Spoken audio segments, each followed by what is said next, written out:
I would say, in order to live 150 years, I would want to be conscious, high-functioning, aware, and learning on a regular basis and engaged in life. But before we have that ambition, we have to understand one simple thing, that we are eternal. We are individual consciousness.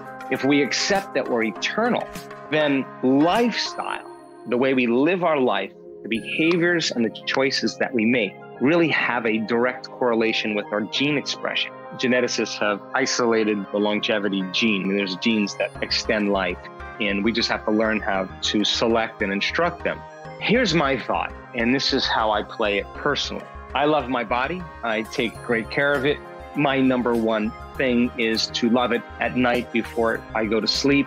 And when I wake up in the morning, I want to condition it into a new future. I want to get beyond its programs and its emotional propensities. And it takes a lot of energy and a lot of awareness to do that.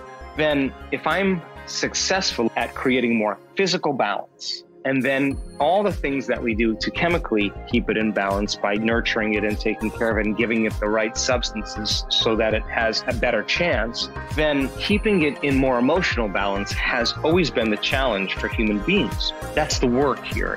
And if that changes a person's genetic destiny, then so be it.